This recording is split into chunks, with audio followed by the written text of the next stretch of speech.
Bueno, buen día a todas, a todos. Espero que hayan amanecido bien. Hace mucho frío hoy, pero bueno, les agradezco que estén siguiendo este seminario.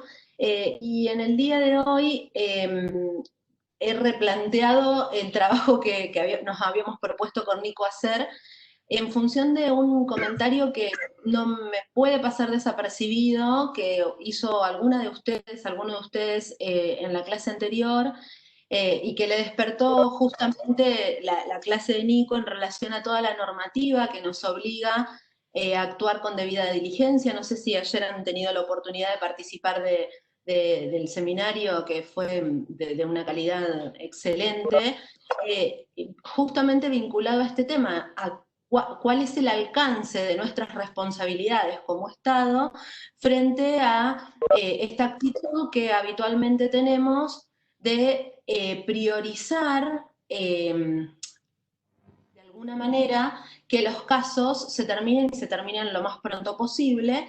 Y alguna compañera refería que en realidad entendía toda la normativa, pero que eso le resultaba bastante difícil de compatibilizar. eh, no lo decía en estos términos, pero es lo que yo pude leer de su comentario, con un trabajo que tenía que ver más con trabajar para el archivo de los casos que para el esclarecimiento de los hechos. Y entonces, si bien nosotros nos habíamos planteado que en esta reunión, la tercera reunión, íbamos a analizar el cómo investigar los casos de violencia de género, cómo llevar a cabo ese tipo de investigaciones, me sentí en la obligación de primero pensar en el qué. ¿Qué es lo que vamos a investigar? ¿Qué casos vamos a investigar? Un error que en el fondo creo en el cual caímos la gran mayoría de nosotros es creer que porque se trata de casos de violencia de género y llegan a la justicia penal, la respuesta en el 100% de los casos debía ser penal. Y eso obviamente atentó contra el resultado de, les diría, el 90% de las investigaciones. Digo el 90% porque sabemos que de un análisis que hemos hecho del año anterior, un 67% de los casos terminan en archivo, un 10% terminan en incompetencias y un universo que no se puede analizar porque justamente aún no está terminado, pero que dentro de ese universo de unos 20 y pico de casos, de un 20 y pico por ciento de casos, solo un 7% llega a una suspensión de proceso de prueba y un 1% llega a la instancia de debate oral y público con una sentencia condenatoria. Es decir, que del 100% de los casos que supuestamente debíamos procesar como Estado y llevar a juicio, lo que se termina efectivamente procesando y dando una respuesta de mayor o menor calidad, pero de calidad al fin, es un universo muy, muy menor de casos. Entonces, cuando la compañera el otro día decía, bueno, en realidad nosotros entendemos esta normativa, pero en realidad trabajamos para otra cosa, yo me vi en la necesidad de modificar esta presentación en el sentido de primero ponernos a pensar o invitarlos a pensar el qué es lo que vamos a investigar. Y entonces, para eso, como les dije el otro día, a mí me parece que hay herramientas de tipo visuales que quizá valen más que 1000 palabras. Y les propongo ver este video que realmente moviliza mucho, o por lo menos a mí me moviliza mucho. Presenta una víctima que justamente no es el paradigma, el estereotipo, el paladín de la víctima que habitualmente nosotros tenemos en nuestras cabezas, y que entonces de alguna manera nos saca, nos choquea, y la idea es justamente esa para después retomar y ponernos a pensar bien en qué es lo que vamos a investigar, qué es lo que necesita una intervención estatal, para luego sí podernos poner a pensar, quizá en un tiempo más breve, pero espero poder hacerlo de una manera muy ágil, el cómo. Así que, si me permiten, ahora sí, vamos a compartir pantalla y en un minuto más, si me deja, perfecto, pero la pantalla que quiero compartir es esta. Díganme si, por favor, si no se ve. Ahora no, Nati, no. Ahí se ve el PowerPoint. Ah, espérate que entonces tengo que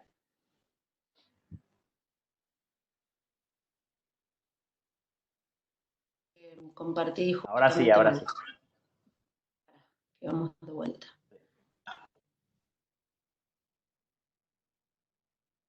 Ahí que te estoy No, ahí se ve compartiendo. el PPT. Pará. Sí.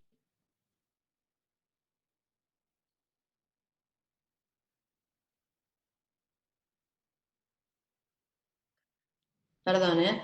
Lo probamos. Salió mal igual. Ahí vamos. Ahí está perfecto.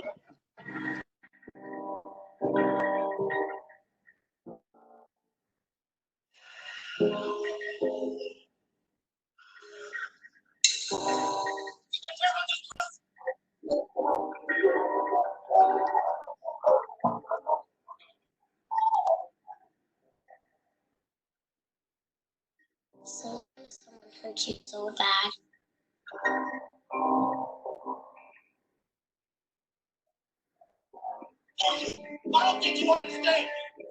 It stops hurting at all.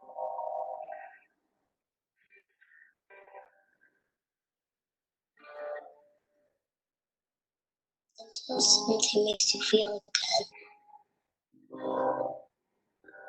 Then it comes back.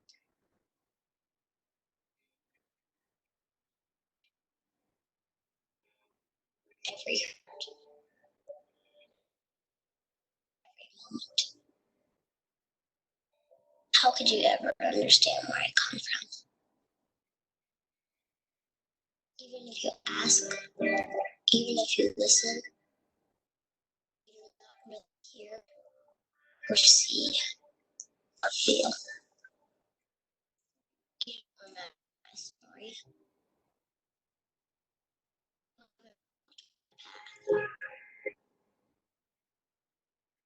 See what I see.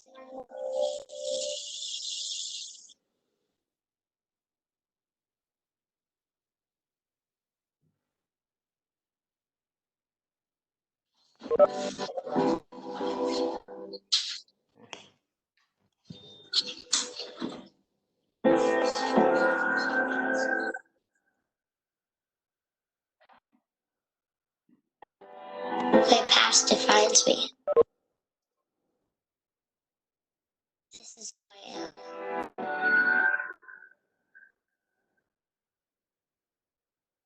I am unseen, unheard, unwanted.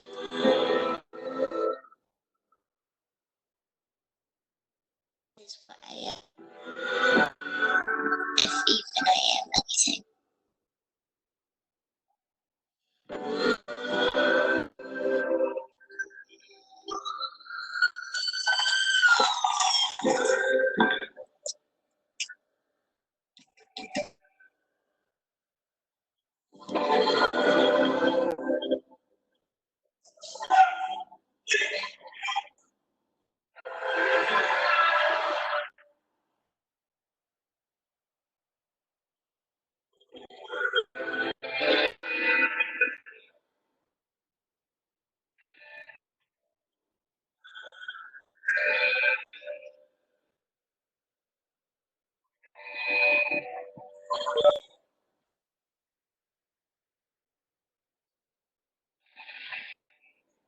It seemed like the same thing that held me up forced me down. The world turned upside down in order to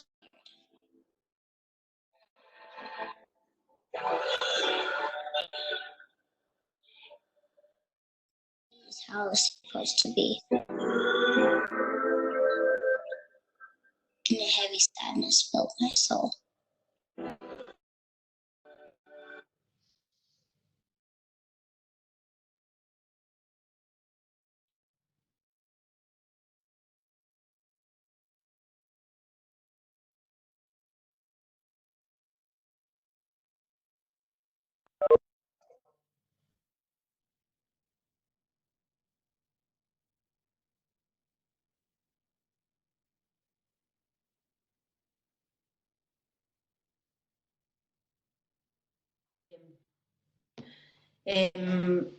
Les prometo dejarles el link para que si quieren puedan seguir la introducción, pero me parece que cuando nos planteamos cuánta intervención del Estado, hasta dónde sí, hasta dónde no, lo que nos tenemos que preguntar es qué consecuencias tienen esas decisiones.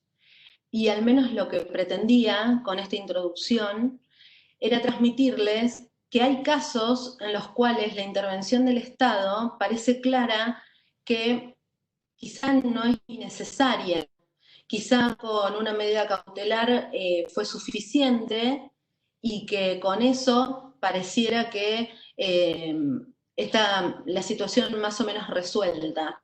Pero cada vez que convocamos a una víctima que depende económicamente del agresor, una víctima que tiene hijos en común con la persona agresora, en estas circunstancias nos tenemos que preguntar cuánto dolor, cuánta violencia van a tener que soportar, no ya esas mujeres que tienen en algún punto de su vida un margen de libre albedrío, sino esos niños y niñas que padecen la violencia y que si ustedes tienen ganas pueden seguir viendo las consecuencias que esa violencia provocó en la psiquis de esa niña y cómo eso la fue acompañando a lo largo de su vida. No quise hacerlo más largo solo porque no quería deprimirlos a todos, y porque hay un segundo video que tiene un bonus track que se los voy a compartir, obviamente, que de alguna manera nos permite ver que un cambio es posible. Y entonces, la pregunta es, ¿la investigación penal? Bueno, sí, la investigación penal, pero ¿de qué casos? ¿Qué casos queremos investigar? ¿Qué casos son necesarios que el sistema penal procese? Y para eso yo les propongo que tengan en cuenta una clasificación o en realidad una herramienta que hemos preparado para los equipos de violencia, para los que se pusieron en funcionamiento recientemente, que recepta jurisprudencia internacional, jurisprudencia en realidad del Comité de Derechos Humanos, vinculada a qué elementos debe tener en cuenta un Estado para apartarse de la voluntad de la víctima cuando hay algunas circunstancias que nos hacen pensar que el Estado aún sí debe intervenir. Yo me permito hablarles desde mi experiencia personal porque a veces hay mucho más de lo experiencial que de lo estudiado. Y en realidad, durante 10 años desempeñándome como secretaria de una fiscalía especializada, les puedo asegurar que en muy contadas excepciones, las víctimas, cuando conocen el interés del Estado por su situación, cuando conocen el involucramiento del Estado en frenar o detener la situación de violencia, la víctima se coloca en una posición de negativa o de impedir que se promueva una investigación penal al respecto. Creo que lo que nosotros tenemos que tener en claro de antemano es cuál es el alcance de nuestra intervención. La realidad, como les decía el otro día, la mayoría de los casos en los cuales nosotros intervenimos, porque muchas veces los autores son primarios, muchas veces nunca el sistema antes había dado una respuesta a esa persona víctima, entonces son casos que no van a terminar con una pena privativa de la libertad. Y tenemos que ser claros con las víctimas en relación a eso. Tenemos que ser claros y claras en cuanto a cuál es el alcance real de nuestra intervención. No prometer algo que no va a ocurrir y a la vez transmitir la tranquilidad de que es el Estado el que está interviniendo y no es ella quien de alguna manera está provocando que, por ejemplo, el autor del hecho tenga alguna consecuencia. Y para eso, dentro de esas pautas de selección que nosotros le señalamos, hay algunos que son muy pero muy claros y que tienen que ver con la situación de riesgo concreto. Ayer una de las participantes del panel lo que decía era justamente que los casos en los cuales se pretende la intervención del Estado son aquellos casos de violencia de género en las relaciones de pareja o en relaciones de pareja ya concluidas, en las que justamente lo que termina ocurriendo son femicidios. 50 hubo en lo que va de la pandemia, en lo que va del confinamiento. Entonces, a lo que tenemos que estar atentos es justamente al riesgo. Ya les voy a hablar sobre eso en concreto.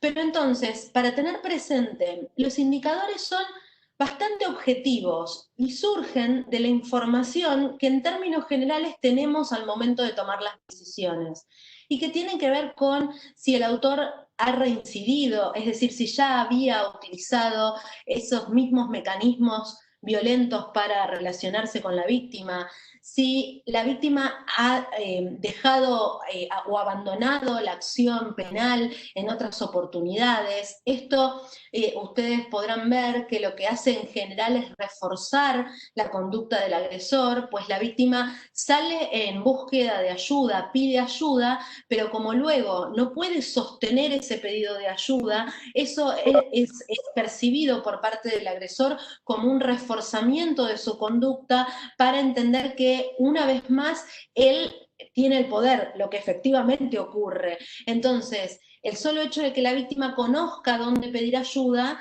de alguna manera la coloca en una situación de mayor riesgo. Esto es un elemento a tener en cuenta. Obviamente otro tiene que ver con la utilización de armas, con la provocación de daños físicos, pero el video lo que pretendía despertar fundamentalmente no ya es la empatía con relación a las mujeres víctimas, que a veces más o un poco menos se idealiza en el marco de nuestros trabajos, y eso es un riesgo en algún punto, sino en realidad el efecto que la violencia produce en quienes son testigos directos de ello. ¿Por qué? Porque en realidad la categoría que nos proponen quienes estudian a las situaciones de violencia contra la niñez es en realidad la categoría de testigos de violencia, es decir, víctimas directas del maltrato. Ser testigos de violencia es una característica que además, y después también lo vamos a repasar, permite lo que se llama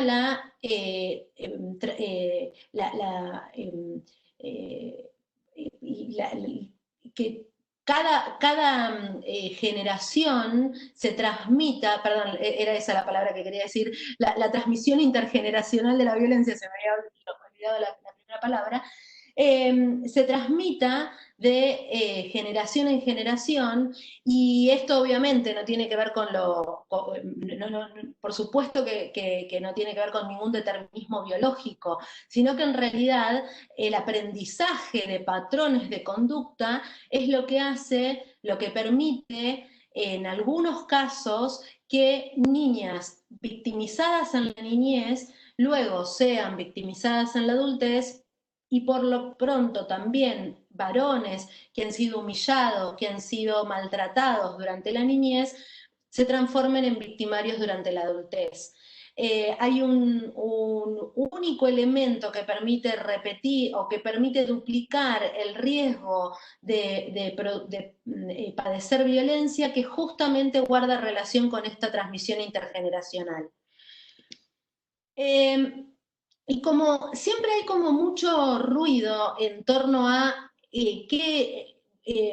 cuál es la diferencia que corresponde hacer entre lo que refiere al riesgo y lo que refiere a la vulnerabilidad, lo que me pareció pertinente señalarles en este punto es cuando estamos ante una situación de riesgo, independientemente de la vulnerabilidad de la víctima, porque son los factores de riesgo los que nos van a tener que obligar a intervenir, aún independientemente de la voluntad de la víctima, ¿Con qué objeto? ¿Para anularla aún más? ¿Para decirle que su voz no tiene no tiene ninguna entidad frente al Estado? No, fundamentalmente para transmitirle que su situación nos interesa, que su situación de vulnerabilidad nos es importante para el Estado y que de ese modo lo que queremos es evitar que los hechos se recrudezcan o en realidad, como vamos a ver inmediatamente,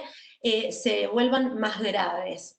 Entonces, para tener en claro, los indicadores de riesgo, yo los identifico con lo objetivo, y con lo objetivo ¿por qué? Porque los indicadores de riesgo se pueden medir, y en la medida que nosotros podamos medir esos indicadores, lo que podemos saber es cuál es la capacidad letal que puede tener la conducta de ese sujeto.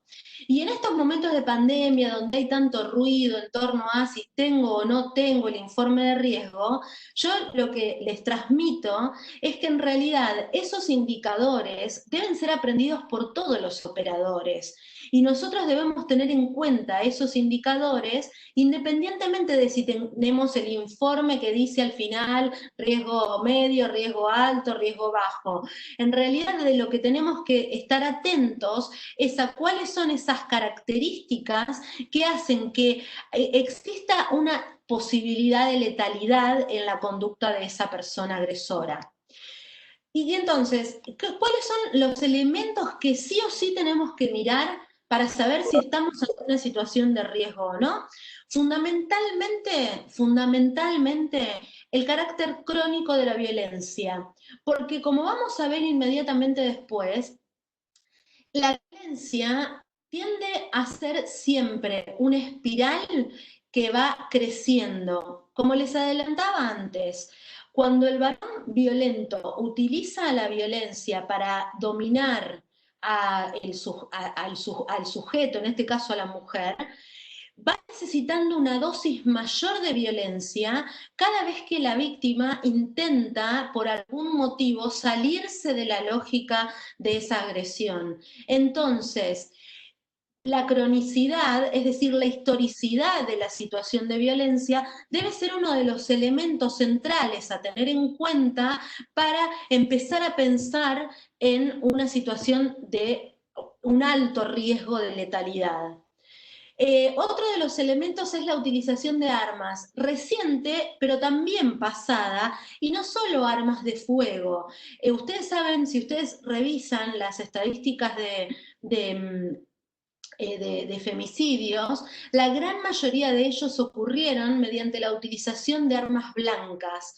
¿Y por qué eso? Porque en realidad hay una crueldad particular por parte del agresor para la utilización de ese medio que es uno de los más insidiosos que se pueden utilizar. De modo que cuando existe en el caso utilización de armas o hubo utilización de armas en el pasado, debe ser un motivo de alarma o de especial mirada por parte de nosotros operadores. Otro elemento también importante tiene que ver con la violencia sexual. La violencia sexual no siempre aparece en los testimonios, aparece cuando la víctima realmente siente un ambiente de muchísimo cuidado.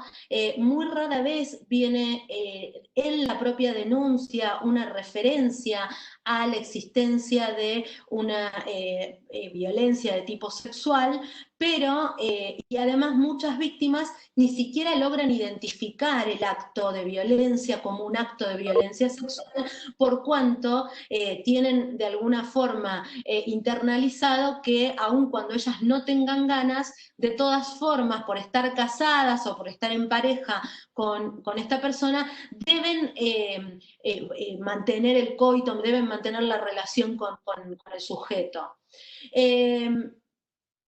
Bueno, por supuesto, la existencia de amenazas creíbles, los antecedentes que pudiera tener el agresor con relación a otras víctimas, es decir, que ya hay un patrón de conducta repetido por parte de los sujetos para someter, para neutralizar a la persona víctima.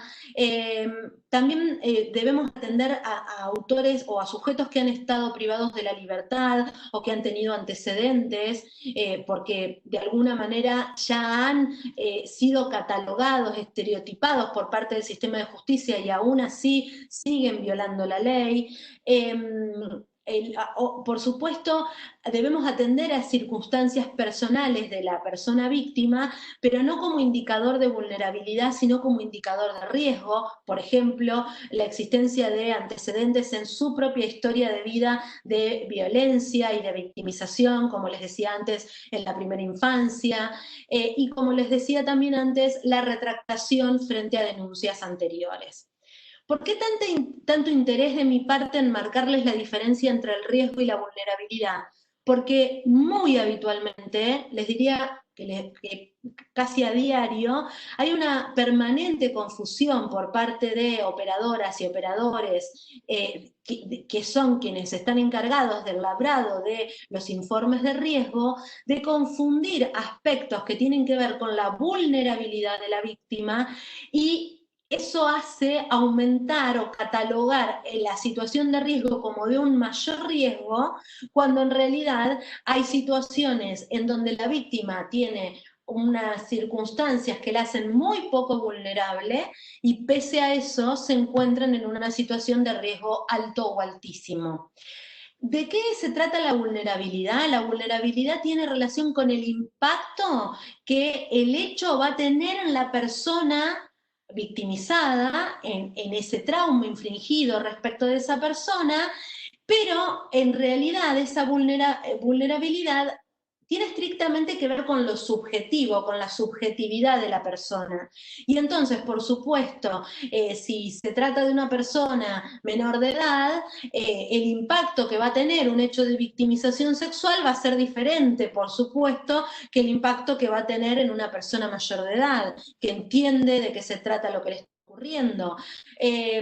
También algunas características de la propia personalidad aumentan la vulnerabilidad de la persona, como puede ser una inestabilidad emocional muy alta, pero también un nivel intelectual muy bajo. Está probado, hay estudios que demuestran que el mayor nivel intelectual permite que de alguna manera echar mano a factores de resiliencia que permiten a la persona superar las situaciones de traumatización de una forma más adecuada, de una forma que de alguna manera lo agravia menos. También factores de tipo biológicos, como puede ser esto que les decía, las victimizaciones que haya padecido, antecedentes psiquiátricos en la propia persona, pero también en su propia familia. Eso provoca muchísima inestabilidad y eso obviamente atenta contra la capacidad de la persona para superar los traumas que haya padecido, y algunos factores de tipo contextuales, como puede ser el lugar a donde ocurrió el hecho, si la persona, por ejemplo, está en una institución total, como puede ser un geriátrico. Entonces ahí sí nos metemos de lleno a pensar de qué víctimas estamos hablando cuando hablamos de víctimas de violencia. Y a mí me gusta, en realidad, a partir de la práctica, de lo que hemos podido ver a lo largo de los años. La realidad es que muchísimas víctimas parecen locas, están desequilibradas, y cuando nos hacen el relato, van, vienen, no pueden sostener un relato, porque justamente los años de violencia han provocado un desequilibrio real. Otras tantas vienen medicalizadas, este desequilibrio muchas veces psicólogos y psicólogas de las oficinas de asistencia lo vinculan con la imposibilidad de mantener un relato y también con la forma en la que la víctima se presenta. Muchas veces viene con falta de aseo, muchas veces viene vestida de una manera diferente a la temporada que estamos transitando. Estos son elementos que debemos tener en cuenta para tener presente al momento de la entrevista. Algunas, como les decía, están medicalizadas. La verdad es que como de violencia en la Facultad de Derecho no hablan, o recién ahora por ahí están hablando un poco más, pero bastante poco, en las facultades de Derecho no se habla de violencia, en los ámbitos médicos no se habla de violencia o se habla bastante poco, entonces muchas veces cuando la víctima viene en un estado en el cual no puede parar de llorar, no puede poner en palabras la angustia que tiene persistentes dolores de estómago, persistentes dolores de cabeza, y no puede expresar por qué motivo atraviesa esa situación, entonces lo que termina pasando es que le dan una medicación para la ansiedad o una medicación para la depresión, y entonces de alguna manera con esa pastilla la víctima termina corroborando lo que el agresor le viene diciendo desde hace tiempo, que es que el problema lo tiene ella, que quien provoca las situaciones de violencia es ella, y que de alguna manera es por culpa de ella que están atravesando esta situación. De ahí que obviamente, y me salteo algunos, justamente es muy habitual que las víctimas crean que no les vamos a creer cuando ellas vienen. Es muy habitual que ella esté convencida de que el discurso del agresor es más creíble que el de ella, y que a ella no les vamos a creer. Tengan presente también que el sujeto que ejerce violencia, y sobre eso voy a volver, no tiene un perfil que nos permita identificarlo de antemano. No es el hombre lombrosiano de manos grandes, de orejas puntiagudas y todo esto que en algún punto nos hicieron o de alguna forma nos gustaría encasillar. La realidad es que cualquier sujeto puede ser autor de este tipo de hechos y no tiene unas características personales que puedan ser percibidos por el afuera, por los vecinos, por los amigos, por el ambiente de trabajo, que permita de antemano saber que estamos ante un sujeto que ejerce violencia. De modo que en realidad va a ser muy habitual, especialmente para las chicas y los chicos que están ingresando ahora a trabajar a los equipos especializados, que ustedes se encuentren con unos sujetos que van a venir muy bien vestidos, que van a venir con unas características personales como muy encantadores, y entonces ustedes van a decir, pero como este es la pareja de esta señora, y no van a poder compatibilizar ese estado de desequilibrio del que les hablaba con el sujeto que se les viene a presentar.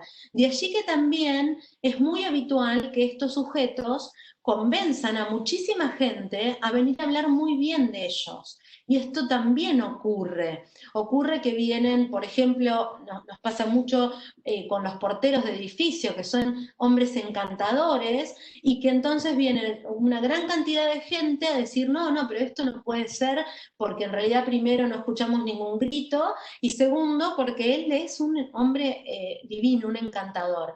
Y esto en la teoría lo designa como doble fachada, es decir, una fachada, una cara de puertas adentro, una cara de cara a la mujer, a veces incluso una cara diferente hacia los niños y niñas que integran ese hogar, y una cara distinta hacia los vecinos.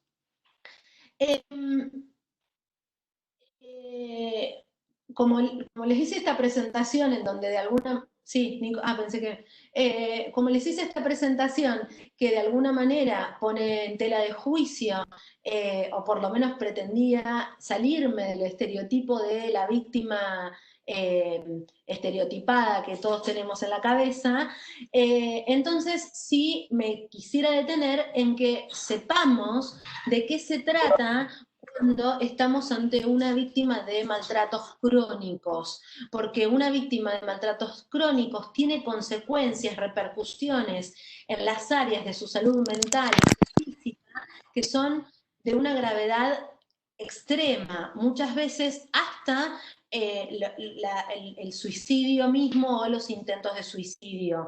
De hecho, los informes dan cuenta, algunos estudios dan cuenta de que las víctimas de violencia tienen 4 veces más posibilidades de intentar suicidarse que una persona que no ha transitado situaciones de maltrato crónico. Pero hablando de consecuencias del maltrato, yo les puedo referir algunas como, por ejemplo, el tener color irritable, que se repite muchísimo entre las víctimas, esto de que les decía de los dolores de cabeza permanentes, dolores de estómago permanentes, algunos problemas de tipo sexual y reproductivos, como por ejemplo la provocación de embarazos permanentes y el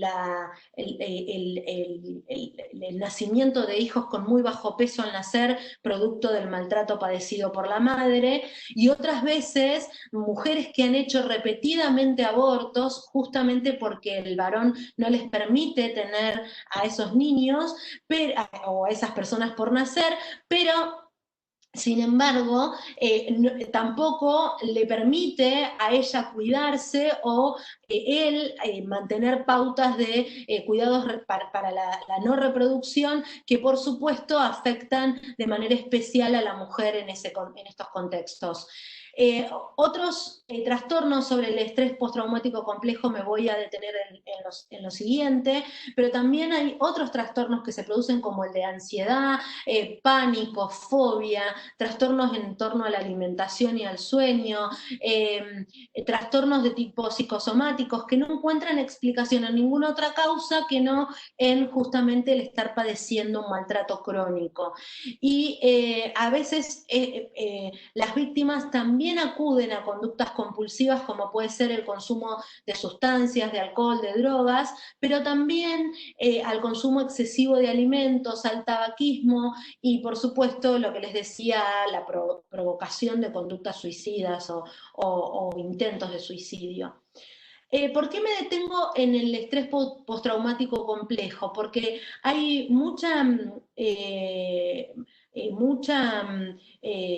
teoría que nos conduce a sostener que una de las características típicas del maltrato crónico es que las víctimas atraviesan este estado de estrés que se llama postraumático complejo, porque a diferencia del estrés postraumático que padece cualquier persona, o que podría padecer cualquier persona, que desde el exterior se le produce un trauma y que padece una situación traumática sobre la cual debe, de alguna manera, las herramientas personales que tenía para la acomodación a la situación le fueron sobrepasadas, y esa sería la explicación de por qué se produce esta situación de estrés.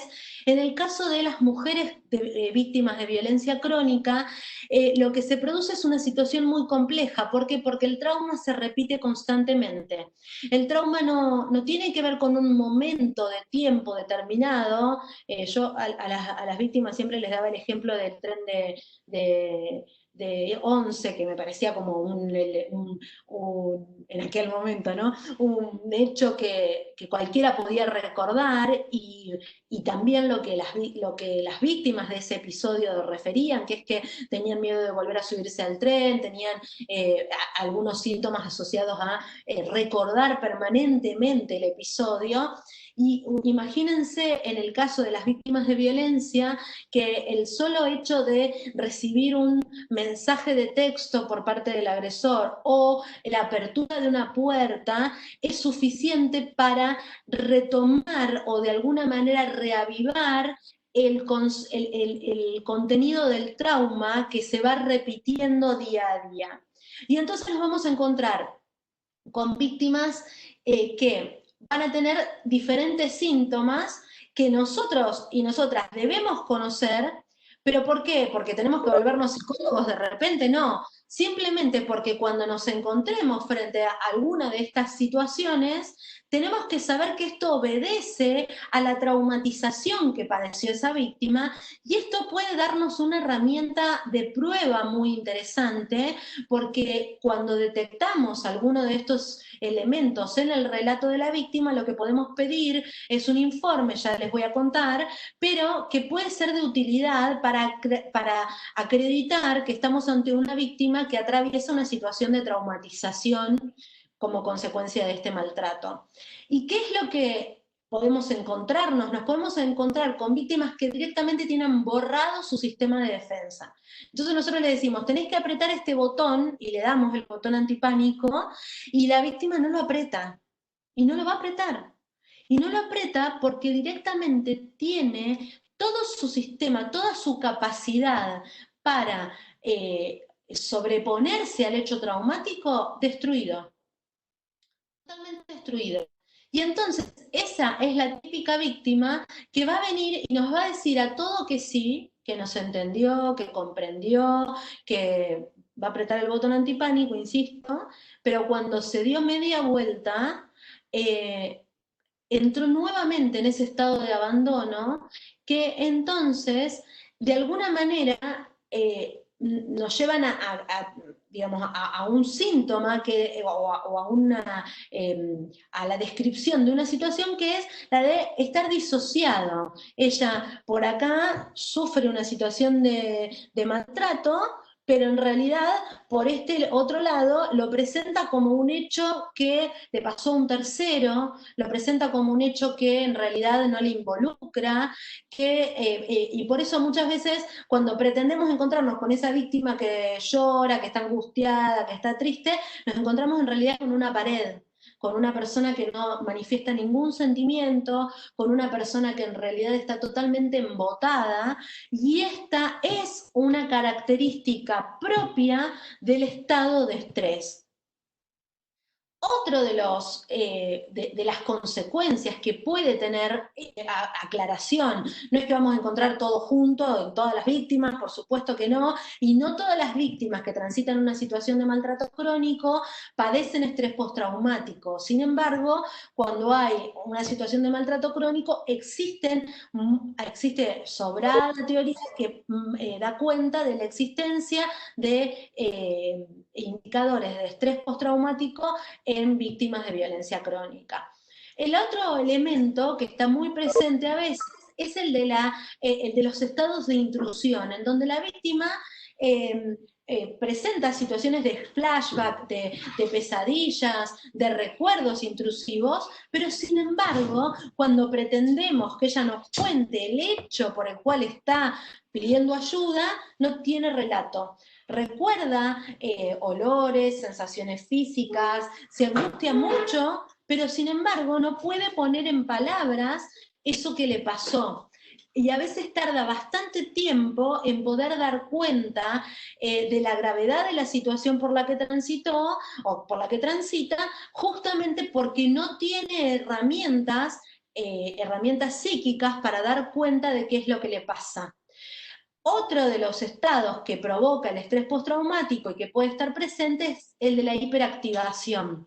Y el de la hiperactivación, todos quienes hemos hablado con víctimas lo hemos visto varias veces, tiene que ver con esa víctima que viene con un discurso hiperdesordenado, que no la podemos llevar nunca para que nos cuente lo que nosotros sí o sí necesitamos saber, que es circunstancias de modo, de tiempo y de lugar, pero que no para de hablar, pero que en realidad pareciera que está realmente desequilibrada, pero como les digo, en realidad padece una situación estresora que la condujo a ese estado.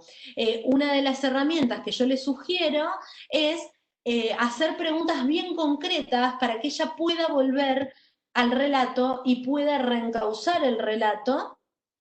En esos casos es cuando mayor intervención debe haber por parte de los operadores y operadoras, y en todo caso esas muestras de ansiedad deben ser percibidas por parte de nosotras y de nosotros como algo normal, como algo esperable, y tranquilizarla a ella en torno a que nosotros estamos disponibles para que ella de alguna manera atraviese esos estados, pero nos dé la información que nosotros necesitamos obtener.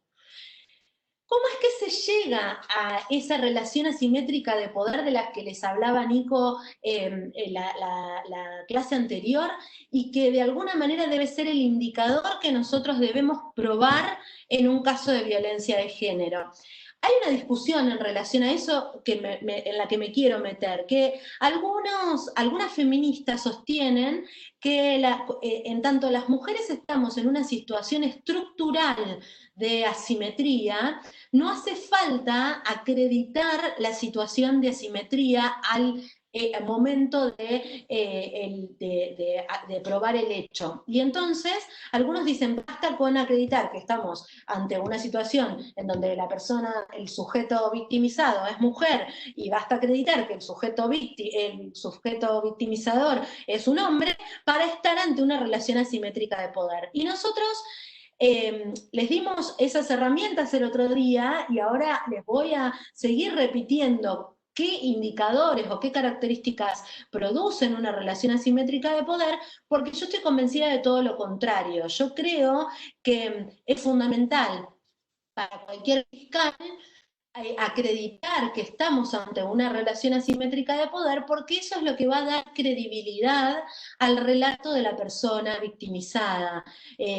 Probablemente no encontremos testigos directos, pero sí podamos encontrar testigos que den cuenta de la situación de victimización, o en realidad de la situación asimétrica en la que está esa mujer. ¿Y qué herramientas tenemos para conocer esto? Fundamentalmente tener en cuenta esta idea de que el varón considera inferior a la mujer, inferior por aquellos indicadores de los que hablábamos las clases pasadas, pero fundamentalmente porque la propia ideología sostiene y mantiene esta idea de que el hombre varón de clase media o alta, rubio, blanco, es quien define cómo es el mundo y todo lo que está por afuera. El otro día escuchaba una conferencia de la asesoría tutelar que justamente ratificaba esta idea, todo lo que está, todos los sujetos que están por fuera de este paradigma de lo humano, son sujetos que no son escuchados, son sujetos que no son percibidos como parte o que en realidad no forman parte de la democratización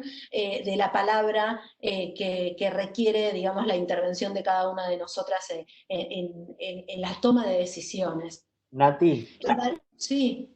te puedo interrumpir antes que sigas porque hay una pregunta que formula Juan que me parece, digamos, como súper interesante antes de que continúes con el resto, para ver si la podemos contestar muy brevemente, no quiero interrumpir, pero Juan pregunta, dice, en estos casos en que la víctima padeció violencia crónica, ¿qué técnicas o medidas alternativas existen o pueden realizarse para subsanar esa falta de narrativa circunstanciada de los hechos a la que vos hacías referencia? Y dice también, pregunta si hay modalidades que ayuden a las víctimas a encauzar el relato.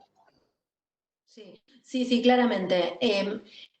Lo primero es posicionarnos nosotros como Estado en el lugar de una escucha, como yo les explicaba el otro día, activa, pero en donde permitimos que ella exprese los sentimientos de eso que está viviendo. La realidad es que la ausencia de narrativa justamente tiene que ver con la falta de tiempo que en términos generales nosotros tenemos para esa escucha. ¿Por qué? Porque en ese momento en el cual la víctima no está pudiendo poner en palabras, lo que nos está pasando a nosotros del otro lado es que nosotros necesitamos que ponga en palabras porque a los 40, 50 minutos queremos dar por terminada la entrevista y que ella se vaya. Entonces, a veces sirve que frente a situaciones así convoquemos a personal que puede estar sentada, a diferencia de nosotros, que puede estar sentada al lado de ella, y por eso es como yo siempre le di muchísima relevancia a la presencia del personal de la OFABIT, porque justamente el personal de la OFABIT está justamente destinado a a contener y a acompañar durante ese proceso de falta de palabra. La verdad es que a veces a nosotros como operadoras nos resulta bastante complejo estar atentos a los sentimientos que la víctima va transitando, a si necesita un vaso de agua, necesita determinada contención, mientras a la vez estamos haciendo nuestra propia tarea, que es la de ser un operador que está buscando información. Entonces, en ese contexto, cuando nosotros advertimos alguna situación en la cual la víctima efectivamente está ante un contexto de falta de relato, las opciones son dos. Una, la de tomarnos nuestro tiempo. Si nosotros le damos tiempo, la víctima va a poder poner en palabras de a poco y con cierta ayuda de parte nuestra, eso que nosotros necesitamos conocer. Y lo siguiente, si esto no es suficiente o a veces no nos sentimos capacitadas o capacitados para que esto ocurra, es convocar a personal especializado que nos pueda ayudar en esa obtención del relato. Si les parece y queda contestada la pregunta, si no, Juan, después volvemos, no hay ningún problema. ¿Puedo Avanzo. agregar algo, Nati? Sí. No, Sí, que claro. es básicamente eso que vos mencionabas, o sea, los tiempos de las víctimas no necesariamente van a ser los tiempos, digamos, de nosotros, de nosotras.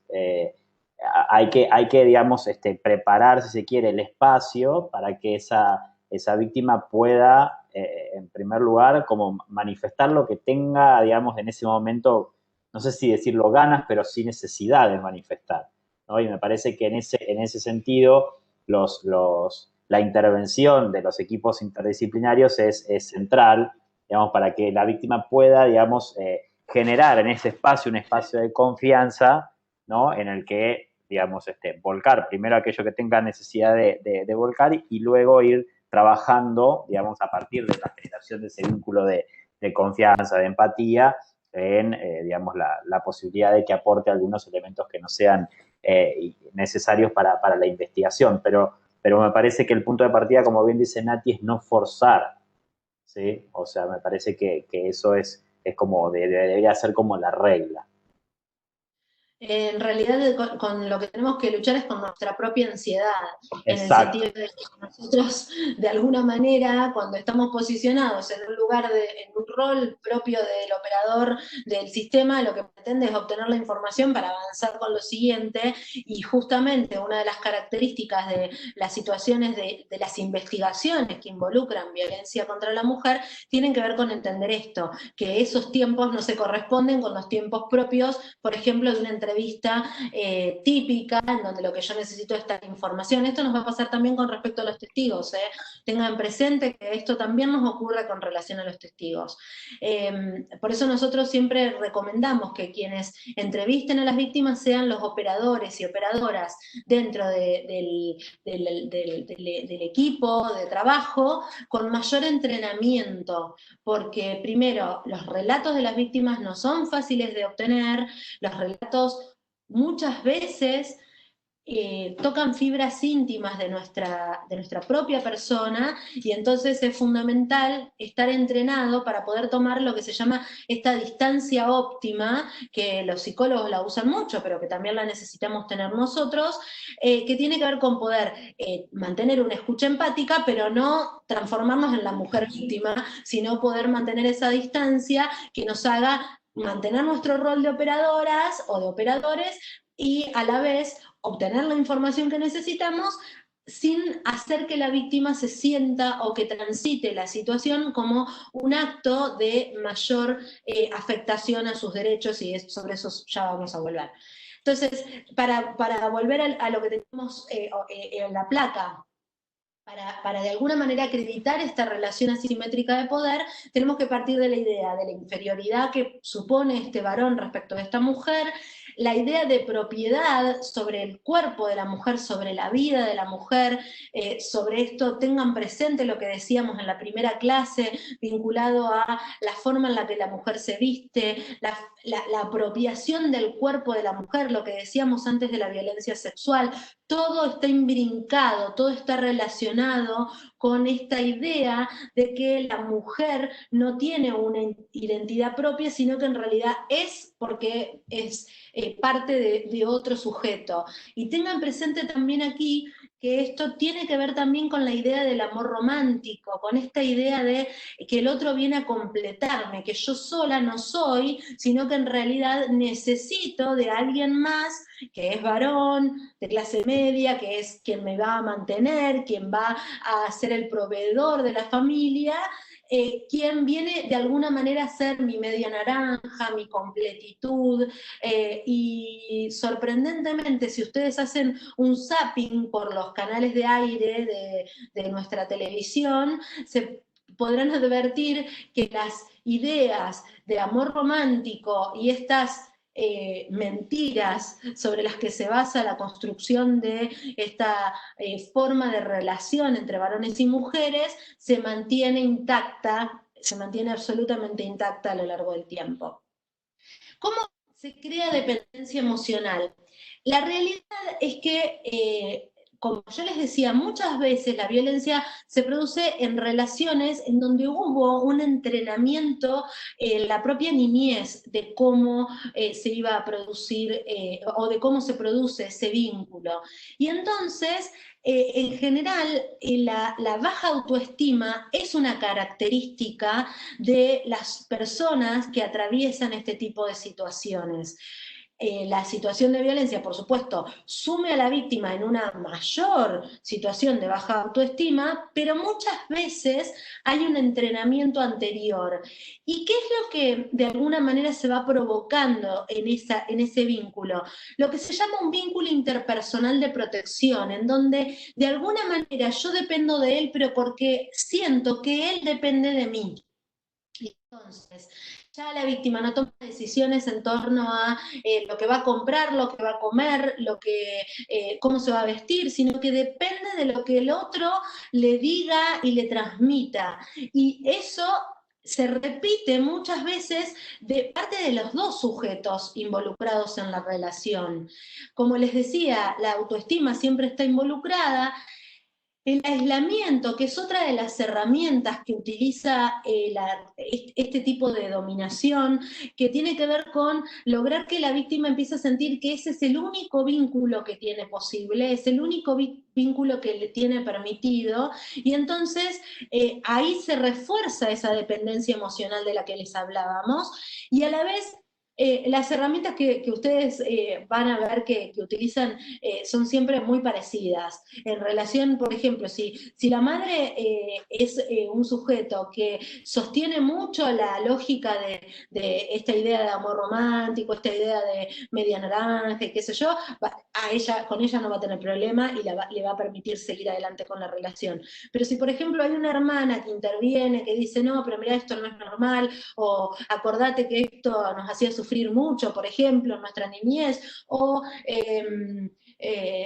no puede ser que él controle con quién hablas, qué haces, o lo que fuera.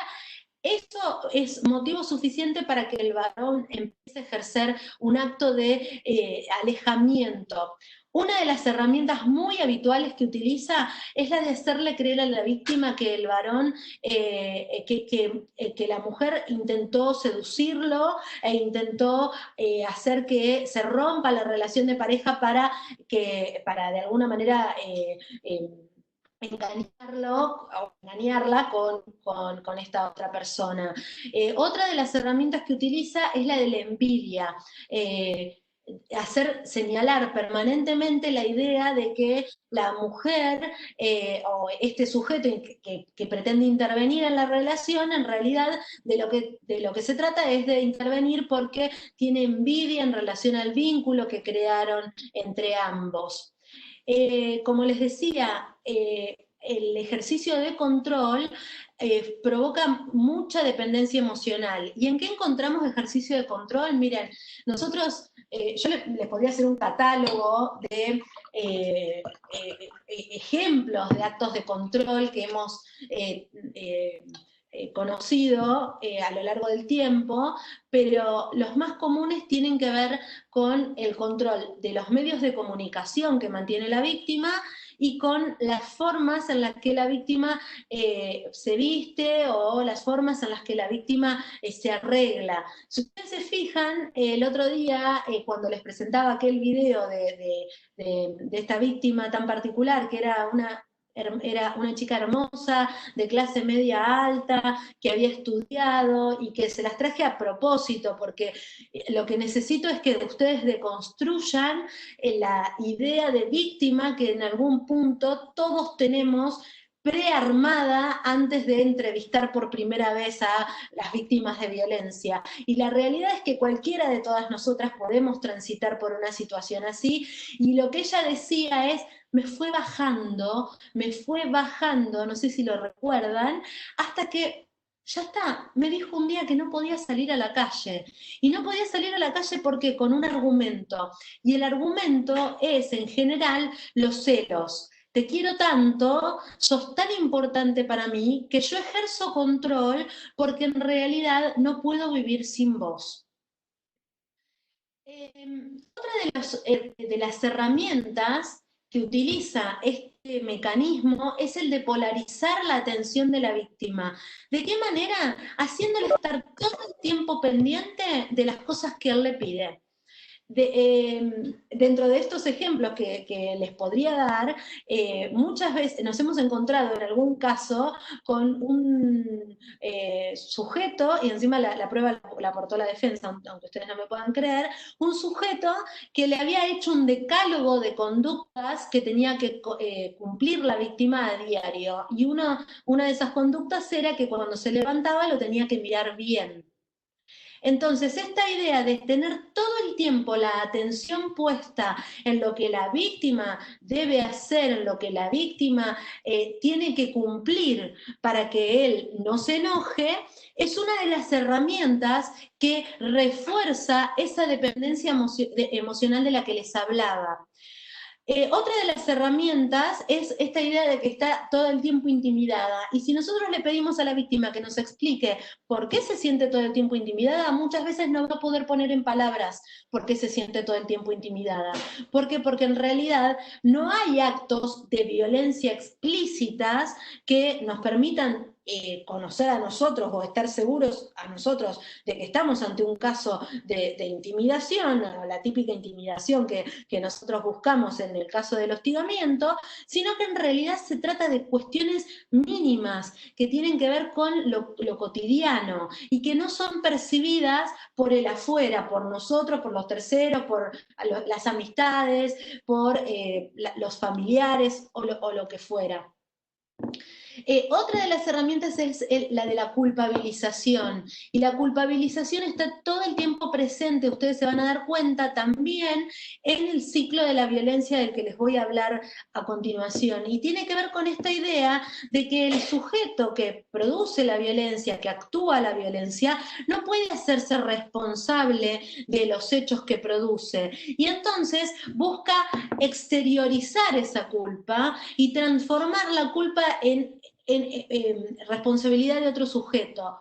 Ojo, porque este mecanismo de culpabilización está aprendido por parte de la víctima también, y esto muchas veces nos pasa a nosotros, operadoras y operadores, que terminamos siendo culpabilizados o culpabilizadas por parte de la víctima respecto de las consecuencias que la intervención en los casos pueda tener.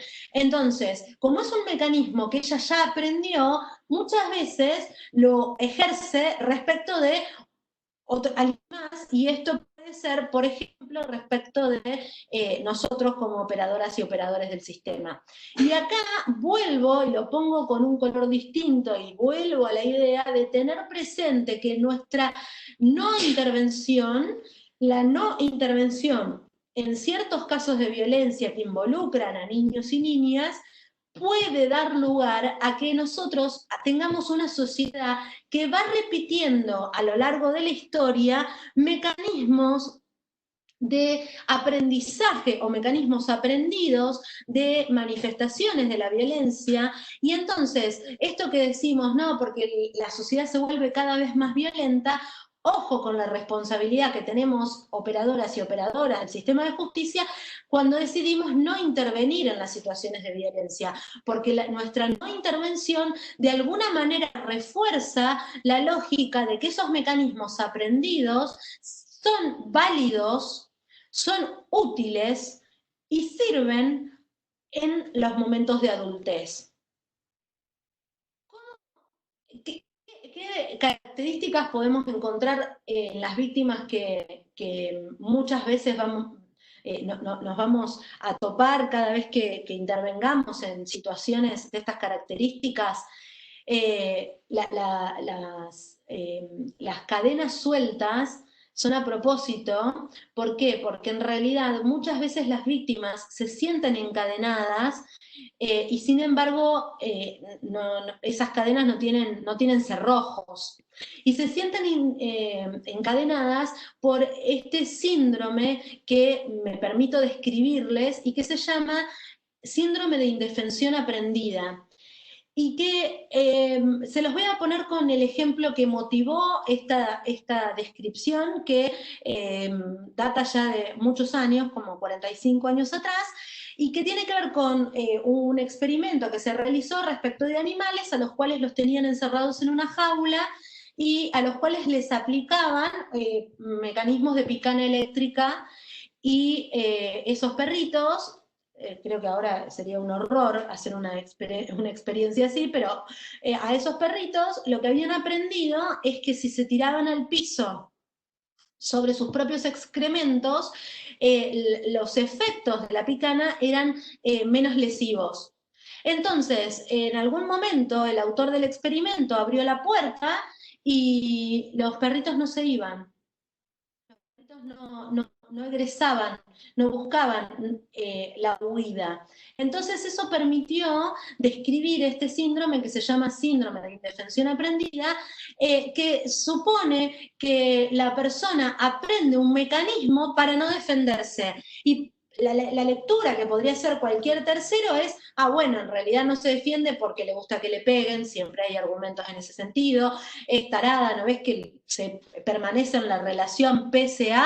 Bueno, en realidad lo que aprendió esa persona víctima es que la respuesta de huida no vale la pena, es más riesgosa, lo mejor que le puede pasar es tirarse en el piso y esperar a que la violencia cese.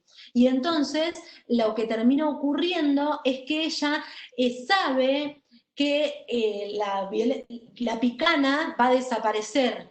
Y eso es lo que hace que ella adopte una posición de mucha complacencia, de hasta cuidado con el propio agresor.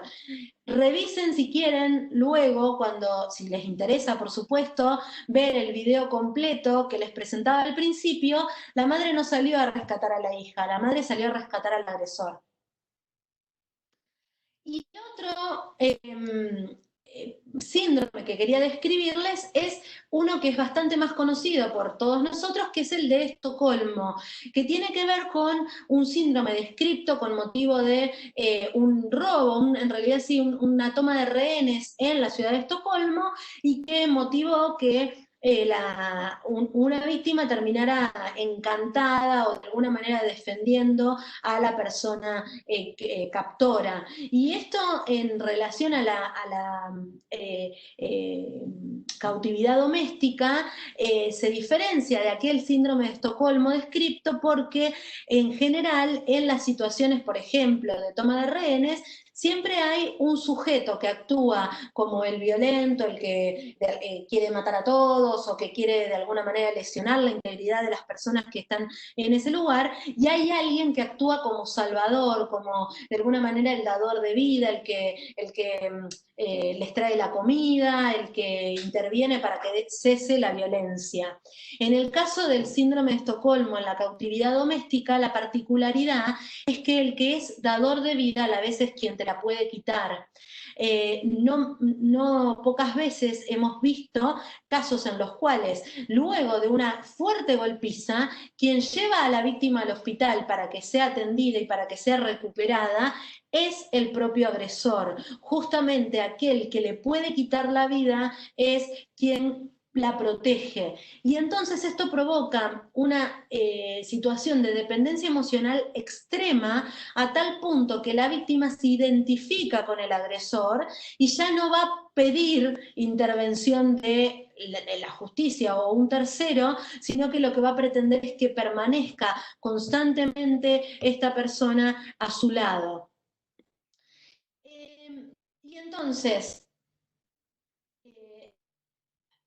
las herramientas centrales para entender cómo se instala un vínculo de estas características de las que venimos hablando, un vínculo de dominación, un vínculo de control, un vínculo de poder hacia el interior de la pareja, es saber que va a estar afectada la autoestima, va a estar afectada el aislamiento social de la persona y el ejercicio constante de control.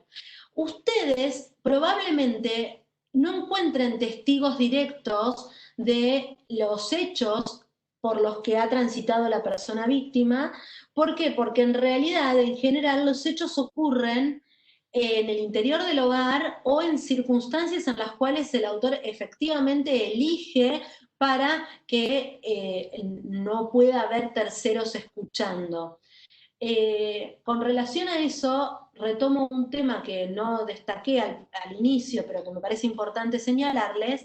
Cuando estamos ante hechos de violencia en la vía pública o en lugares públicos que pueden ser percibidos por terceros, justamente estamos ante uno de los indicadores que yo les señalaba al principio de mayor gravedad de la situación de violencia, porque justamente cuando el autor del hecho rompe todo tipo de control de su propia personalidad y es capaz de ejercer el acto de violencia frente a terceros, es porque ya no tiene ningún freno inhibitorio. Esos son los típicos casos que hay que atender y que no nos tiene que importar si la víctima nos dice que no queramos que intervengamos, porque en realidad tenemos otras herramientas distintas de la propia persona, como puede ser cámaras de seguridad, como puede ser el relato de terceros que hayan visto la situación, que nos deben resultar suficientes para llevar el caso a instancias ulteriores. Pero como les decía, y perdonen que hice esta disgregación, pero me parecía relevante retomar esa cuestión en este punto. Nosotros muchas veces no vamos a poder probar que estamos ante un episodio que ocurrió tal día, tal hora, en tal lugar, si no es por el relato de la víctima. De allí la importancia de cuidarla, protegerla y tenerla lo más, o tratarla de la manera más adecuada posible, porque justamente luego la necesitamos como sujeto de prueba. Pero lo que muy rara vez no se consigue en situaciones de maltrato crónico es obtener testigos que nos den cuenta de este tipo de situaciones, de una disminución o de un mecanismo de disminución de la autoestima, de que la víctima se encuentra aislada y de mecanismos de ejercicio de control. Les doy ejemplos, ahí les pongo en la placa porque después pretendemos pasárselas y por eso les puse un poco más de información, pero en realidad de lo que se trata es de poder probar, por ejemplo, situaciones en las cuales, por ejemplo, en el medio de un asado, él le dice tarada, o en el medio de un asado, él le dice, no, deja que vos no sabés hacer esto. Ese tipo de datos que parecen la nada misma y que probablemente el testigo nos diga, yo no soy testigo de la situación de violencia, en realidad nosotros lo debamos recabar porque justamente es un dato que da cuenta de la característica del vínculo hacia el interior de esa relación de pareja, ¿se entiende? Perdónenme si voy muy rápido, voy mirando la hora constantemente porque estamos en 11:20 y quiero dejar un espacio para que haya preguntas, pero tengan presente estas cuestiones que van a poder ustedes hallar en los testigos. Después, entonces, también seguro vamos a poder encontrar, nosotros muchas veces hemos tomado declaración a amigas que estaban peleadas, amigas que había el autor del hecho logrado separar del vínculo y sin embargo que vinieron a dar cuenta justamente de esta situación, de esta realidad, que es que ella no podía estar con otras personas, recuerden el relato de la víctima, no, porque con esta no, porque esta es una loca, no, digamos, siempre son malas esas personas y quieren alejarlos. Y un tercer elemento es el ejercicio de control. El ejercicio de control ahora está bastante más fácil de probar con la obtención de los chats. Ustedes podrán ver, y la verdad es que, sinceramente, si la víctima nos pone a disposición las cosas que le pide, que le dice, que haga, que le dé información de dónde está. Últimamente una herramienta que vienen usando bastante los sujetos es tener que mandar fotos del lugar a donde se encuentra la víctima, mandar fotos del lugar con quien está, el hecho de que no la deje ir a trabajar o que no la deje estudiar. Son todos elementos que dan cuenta, o que ella haya abandonado los estudios cuando al poco tiempo de iniciar la relación de pareja, son todos elementos que tenemos que atender y que dan cuenta, insisto, de la credibilidad del relato de la víctima en relación a los mecanismos de ejercicio de control hacia el interior de la relación de pareja.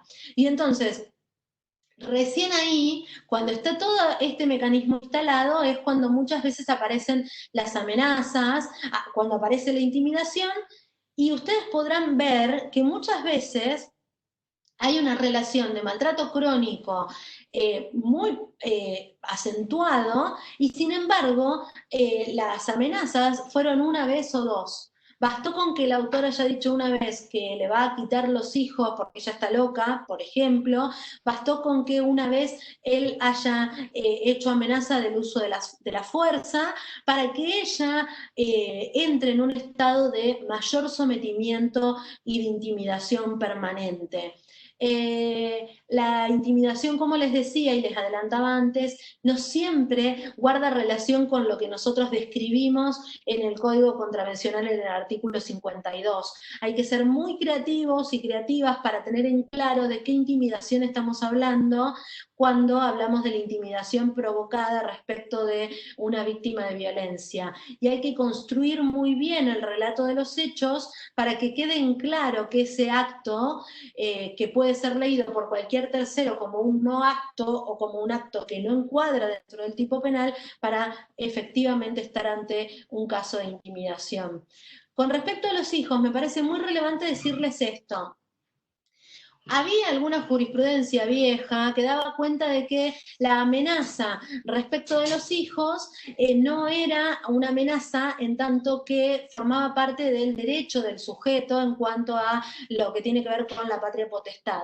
Seguir suponiendo eso a mí no solo me parece un horror, sino que en realidad debe echarse totalmente por tierra desde que estamos hablando de sujetos, los niños y las niñas, que son sujetos de derecho y... Perdón, perdón, pero porque se me sumaron niños me desconcentran, amor. Anda, bebé. Anda. Perdón.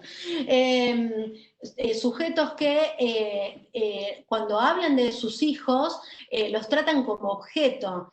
Y ojo con respecto a la configuración de las amenazas, por cuanto la idea o la transmisión de que quitarle a los hijos, por ejemplo, es un derecho del sujeto, obviamente no encuadra ni en la Convención de los Derechos del Niño, ni en el Código Civil y Comercial modificado recientemente, y por supuesto encuadra en el delito de amenazas.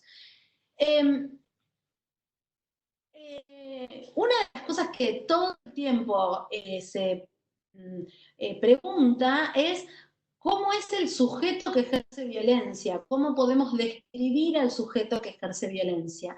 Y ahí les puse a propósito una descripción que hace un autor que a mí me divirtió, que dice, el sujeto que ejerce violencia, que ejerce violencia de género, la única característica común que le podemos encontrar es que es hombre o varón de sexo masculino. En realidad no hay un perfil que nos permita suponer de antemano que estamos ante un sujeto que va a, por ejemplo, ser posible homicida de una víctima. De allí que por eso yo les hablaba de los factores objetivos para tener en cuenta a la hora de analizar qué casos pueden ser de una capacidad letal. No tienen que ver con las características subjetivas del sujeto, sino hasta dónde se animó, para decirlo de alguna manera, hasta dónde se animó objetivamente en el pasado. Pero sí hay algunos indicadores que nos permiten describir las formas de ejercicio de violencia, que insisto, no tienen que ver con un perfil del sujeto, sino que tienen que ver con formas que nos permiten conocer de antemano de qué manera estas personas pueden ejercer violencia. Voy a acelerar un poco porque estoy un poco atrasada. Y entonces, a tener muy en cuenta la idea permanente de abandono por parte de este tipo de personas y la confirmación del abandono en el momento en que la víctima decide alejarse del vínculo, es uno de los momentos de mayor riesgo para la persona víctima. En el momento de la separación es cuando hay mayor peligro. Se presume que dentro del año posterior a la separación, cuando el sujeto confirma la decisión de la víctima de abandono definitivo, es cuando hay mayor riesgo. También en el momento del embarazo hay muchísima bibliografía que da cuenta de que la violencia se inició en el momento del embarazo. Y hay algo muy particular que se produce en el caso de los vínculos de estas características, que tienen que ver con que a la vez que va produciendo a eso que yo les decía antes, de una imbrincación entre ambas partes, de una dependencia emocional extrema, a la vez la violencia va generando el efecto contrario, que es la distancia emocional.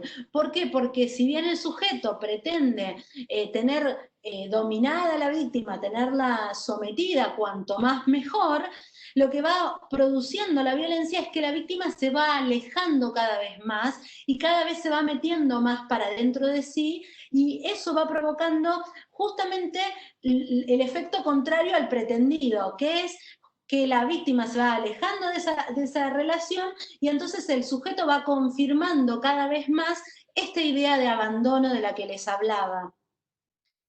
Un indicador, como yo les decía, que está presente en algunos estudios vinculados a quienes ejercen violencia en la adultez, tiene que ver con las experiencias tempranas de humillación, de vergüenza, especialmente del sujeto progenitor, de quien ocupó el rol de progenitor en ese vínculo.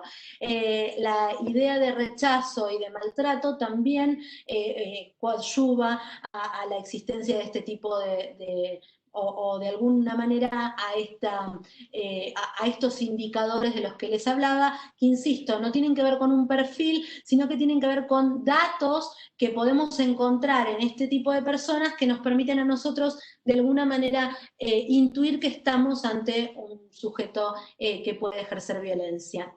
Y cuando hablamos de este tipo de violencia, hablamos de la violencia en ciclos.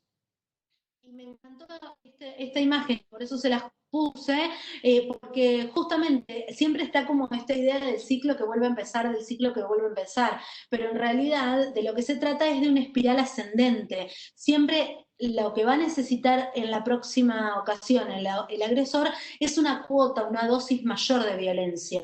Por eso, si hay una revisión del ciclo o una repetición, perdón, del ciclo permanente, lo más probable es que estemos ante una situación muy grave de violencia. Si hay pedidos de perdón, supongamos, diarios, porque el autor ejerce violencia a diario y va increyendo, estamos ante una situación de mucha gravedad. ¿Cómo se produce esta situación cíclica? Bueno, en general el sujeto que va rumiando la idea de abandono, a veces el abandono tiene que ver no con algo real, concreto, sino que tiene que ver más con no me está haciendo caso, está alejándose de mí y eso significa que yo no le importo. Entonces, supongamos, empieza a pensar que la persona le hace de comer con mucha sal porque no le interesa que él sea hipertenso. Le hace la comida de determinada manera respecto de lo que él le había pedido y lo hace solo para alejarse de él. Entonces esta idea que él va rumiando significa que él va pensando permanentemente, lo hace estar todo el tiempo en un estado de tensión que también se repite del otro lado. La persona víctima también va sufriendo esa situación de tensión constante. Entonces, en determinado momento, esa tensión se hace intolerable para las dos partes. No aguantan más. Y ese es el momento del estallido. Aclaro que ambos no aguantan más porque a veces sucede, muy frecuentemente, que es tanto el deseo, y más cuando hay un aprendizaje previo por parte de las víctimas de este ciclo, es tanto el deseo de que vuelva el momento de calma, que de alguna manera la víctima, hasta por torpeza, provoca la situación de desencadenamiento del acto violento. Entonces después viene el siguiente acto, que es el de calma y el de culpabilización, de exteriorización de la culpa, y entonces yo me posiciono como varón que ejercí violencia diciendo, bueno, si vos no hubieras puesto sal a la comida, en realidad, o hubieras hecho caso a lo que yo te pedía sobre tal cosa, entonces yo no hubiera explotado, yo no hubiera hecho tal cosa, tal otra. Esa exteriorización de la culpa, que la víctima muchas veces en los relatos retoma y asume como tal, y por tanto viene y nos dice, si yo no hubiera pasado esto, es lo que de alguna manera da inicio nuevamente al ciclo. ¿Por qué? Porque en realidad él una vez más vuelve a poner en cabeza de la víctima la responsabilidad de aquello que hizo. Y ese arrepentimiento inicial que pudimos ver inmediatamente después de provocada la explosión, el estallido, y este momento en el cual, por ejemplo, él la lleva al hospital, vuelve otra vez a cero, porque en realidad la responsable de la violencia no es quien la ejerció, sino la persona víctima. Y ahí me parece muy central tener en claro, nosotras y nosotros operadores, que el estallido de violencia siempre es responsabilidad del sujeto agresor.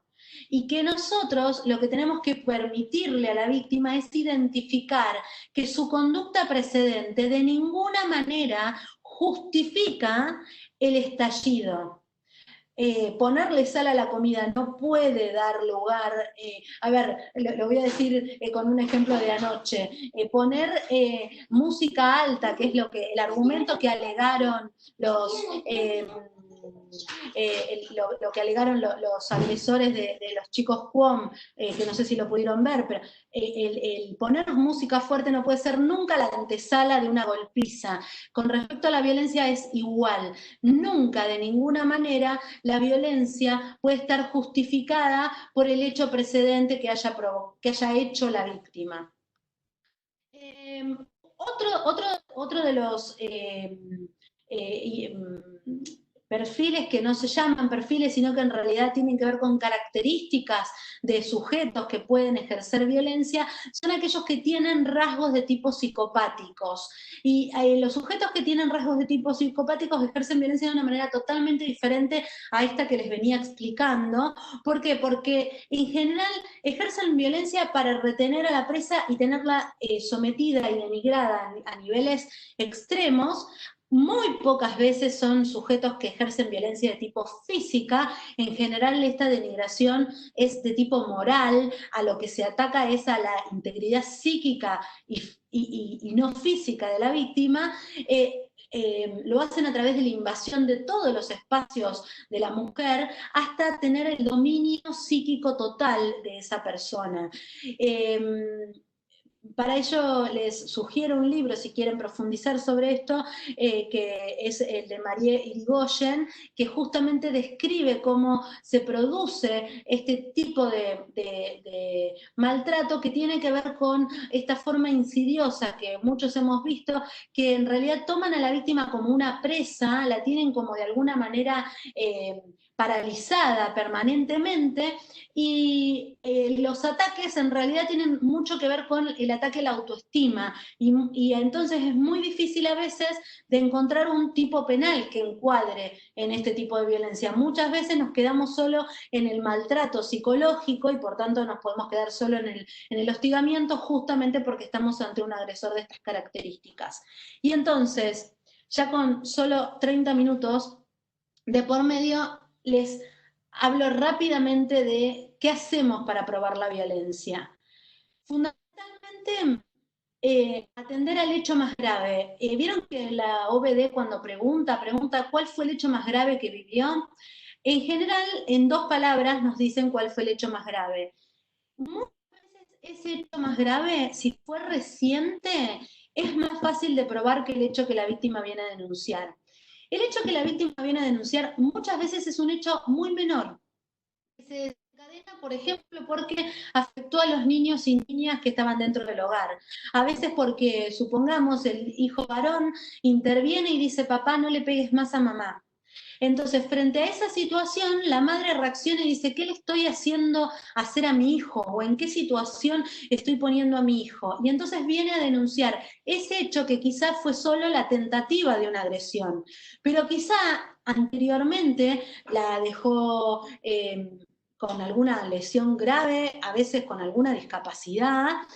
Nosotros hemos tenido víctimas que han tenido lesiones de armas blancas en el cuerpo que no denunciaron. Entonces, si ese hecho más grave ocurrió recientemente, la sugerencia que les hago, pero porque siempre me dio mucho resultado, es probar como hecho central ese hecho más grave. ¿Por qué? Porque todos los demás se prueban por la sola prueba del hecho más grave. Y entonces es bastante más fácil de desentrañar la investigación.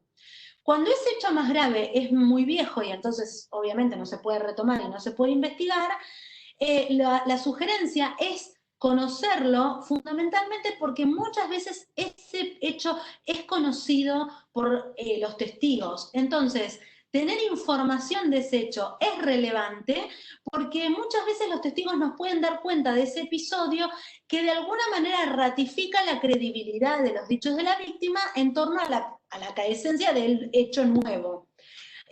Una sugerencia que también me permito hacerles tiene que ver con probar sucesos durante la separación. En general, en el momento de la separación es cuando se producen los hechos más graves. Y en general ese hecho no va a la denuncia. ¿Por qué? Porque la mujer justamente cree que calmando los ánimos la situación va a cesar, cree que manteniéndose alejada la situación se va a dirimir. Y sin embargo los hechos se repiten y se repiten y se repiten. Entonces, atender al hecho ocurrido durante la separación es de mucha utilidad para los investigadores. ¿Qué tenemos que preguntar? Yo, la sugerencia que hago acá es no preguntar si tiene testigos, porque la verdad es que la pregunta si tiene testigos o no tiene testigos casi siempre decanta en un no. Casi siempre decanta en un no. ¿Por qué? Porque en realidad, ¿quiénes son para nosotros que pasamos por la facultad, para el señor de la esquina, un testigo? El testigo es el que vio directamente el hecho, esa es quien percibió por sí, por sus sentidos, el hecho ilícito del que se trate. Y entonces, para el 98% de los casos de violencia, no tenemos testigos directos, no tenemos testigos. Entonces, preguntarle a la víctima, ¿tiene testigos? Es como de alguna manera saber de antemano que la respuesta es un no. Y saber de antemano, obviamente, que estamos frustrando la investigación. La sugerencia que yo les hago es que ustedes pregunten, si alguien vio el hecho, por supuesto que eso sería fantástico y es contadísima la cantidad de casos, pero también podemos preguntar si hubo niños en el momento de la situación, que esto en general los agresores no lo tienen presente y agreden delante de niños y niñas, y entonces allí tenemos que preguntar si están de acuerdo con que se efectúe una cámara Gesell. La recomendación que me permito hacerles es traten de evitar la cámara Gesell, porque la cámara Gesell en general no da los mejores resultados, pero si estamos ante un caso grave y necesitamos probar la violencia crónica, muchas veces lo que nos puedan aportar los niños y las niñas es de mucha relevancia. Como les decía antes, a veces no tenemos testigos de este hecho violento, pero sí tenemos testigos de hechos anteriores, del momento de la separación o del hecho más grave, pero también tenemos testigos que nos pueden contextualizar el hecho. Y ¿qué significa contextualizar el hecho? Fundamentalmente dar cuenta del momento en el cual la víctima salió pidiendo auxilio, en el cual la víctima estaba inmediatamente después del hecho desbordada, angustiada, atravesando una situación de extremo desequilibrio emocional. En esos momentos, contar con estos vecinos, amigos, familiares, es de muchísima relevancia porque dan cuenta de la afectación emocional que tenía la víctima con motivo del episodio que transitó. Otras veces a lo que podemos echar mano es a testigos que conozcan la situación histórica de violencia, supongamos testigos a los cuales la víctima le ha contado qué situaciones ha vivido a lo largo de su historia y que pueden ser muy relevantes, por supuesto, aquellos testigos que les daba yo cuenta antes y que tienen que ver con ser testigos directos de actos de control, de aislamiento, de denigración, de afectación de la autoestima, como yo les adelantaba, y que pueden ser recontravaliosos para acreditar la situación de asimetría de poder hacia el interior de ese vínculo violento.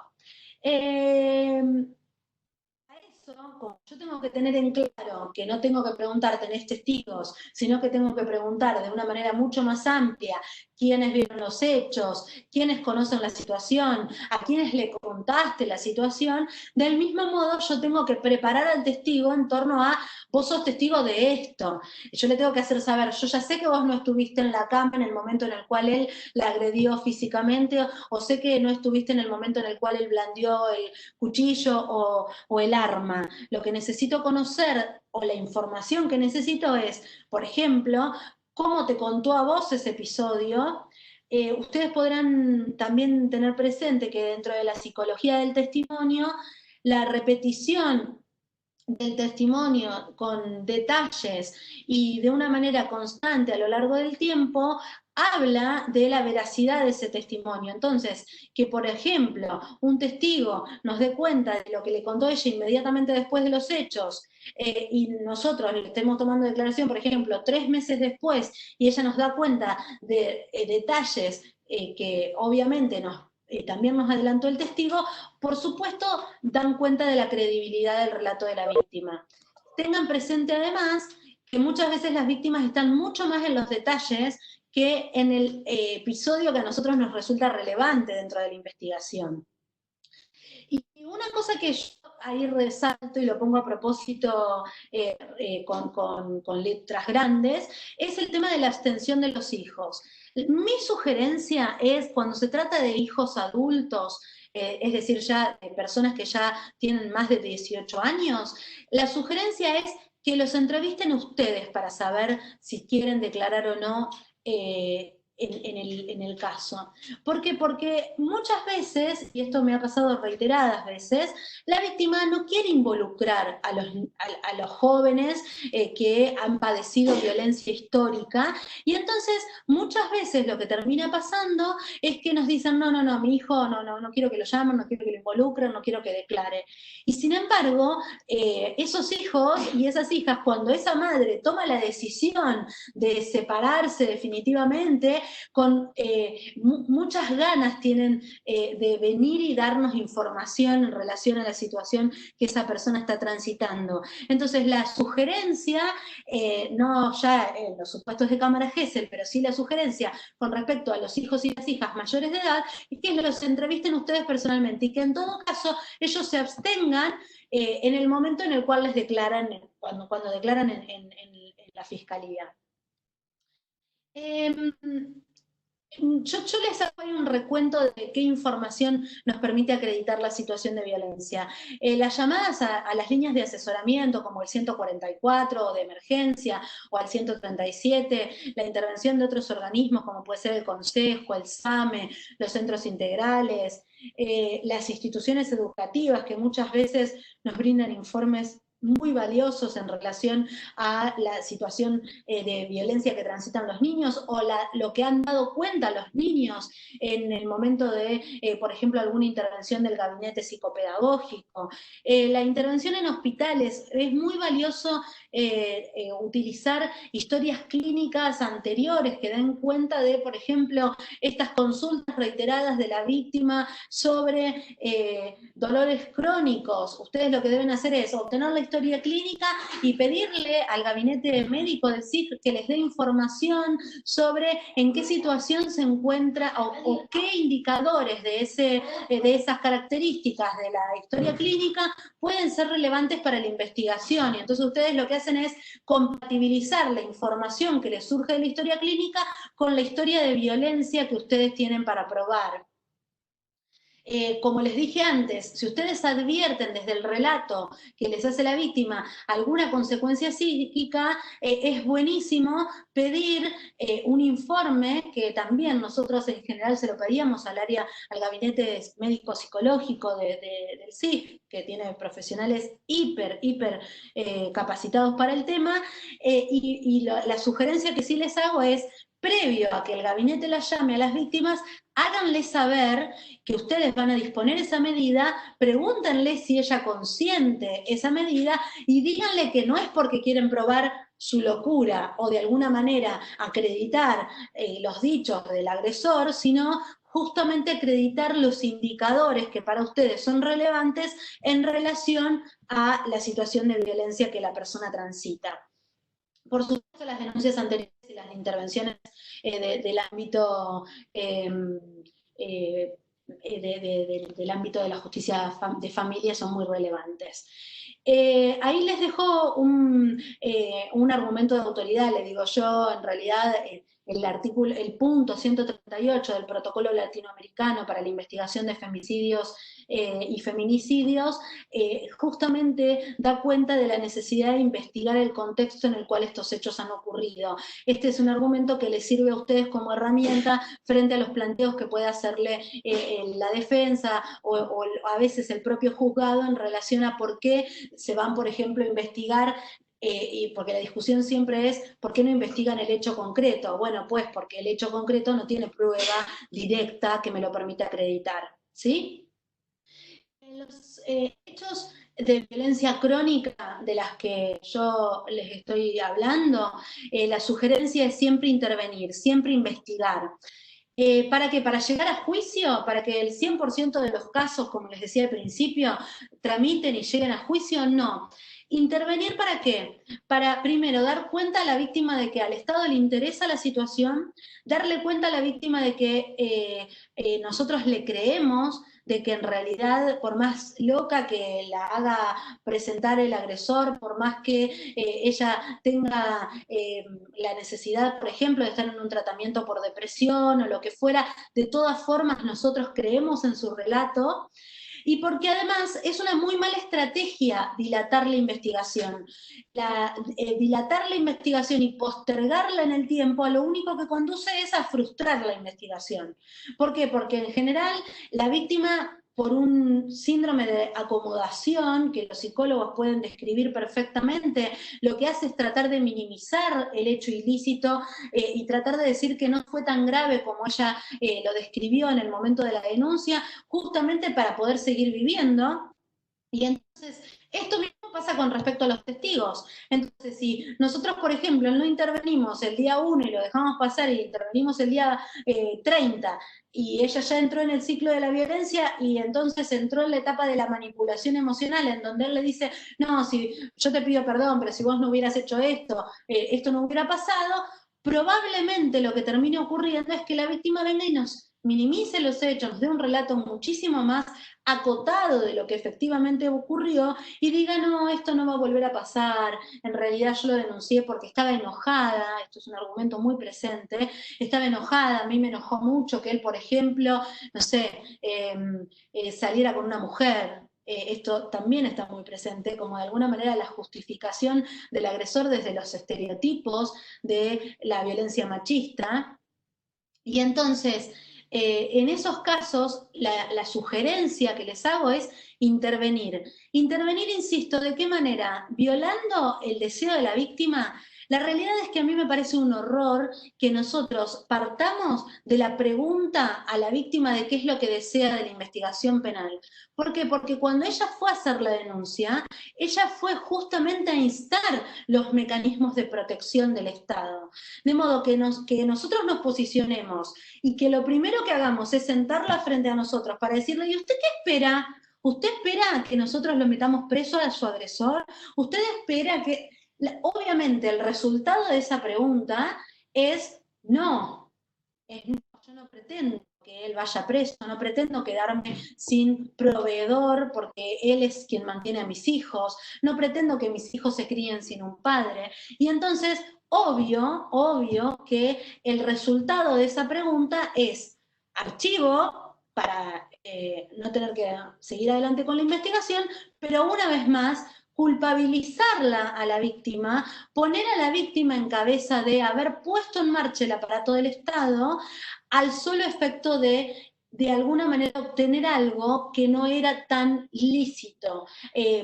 La mayoría se posiciona a él, lo único que queríamos que le sacáramos al tipo de dentro de la casa y utilizó la denuncia de violencia para obtener ese beneficio.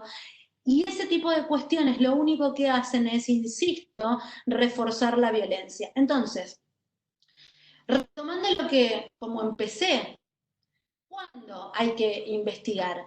Sí o sí en los casos de maltrato crónico. La sugerencia es no le preguntemos a la víctima qué es lo que necesita o desea, perdón, qué es lo que desea en torno a la denuncia penal.